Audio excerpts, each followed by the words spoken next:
uPhungalenja ucela wonke umlandeli kaMaskandi ukuthi bephuthume beye lapha kwi-albhamu yakhe beye ku-track 9 beyozwa umtalapho bese beyabuya bayakhomenta. uPhungalenja ubesenza i-competition wathi umuntu ozosho izibongo zakhe kusukela ekuqaleni azofika ekugcineni kulo track 9 uzokhipha imali engango-5,000 anike lowo muntu lo ozobe eshaya izibongo zakhe. Wathi akafuni umuntu ozophumula, akafuni umuntu ozo-editha, sengathi kungaba ividiyo nje ayishaye engaphumuli uzobe sethola 5,000 wakhe lo muntu.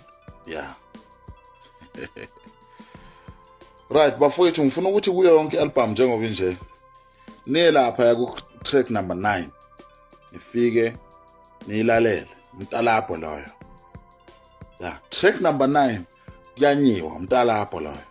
So ngifuna ukuthi ke nganza wethu nami noyilalela ningitshela ukuthi niwuzwa njani umtalapho. Yabona nto leyo. Musu yilalelile uze la kumina uzongitshela. Yeah. Ukuthi uhamba kanjani. Futhi ke ngifuna ukuthi umuntu ozosho izibongo zami njengoba zinjalo uyothola u5,000 rands. Muke wenza izibongo zami, washo izibongo zami la iqala khona yakhonye inqunqule emhlophe emadolabo mfoko begazi ndaba 4 uPhungalenja insizwe negejase entombini uziyofika ekugcineni la igcina khona njengoba u11 minutes nje lengoma uyothola u5,000 in record le yona kahle ungaphumuli.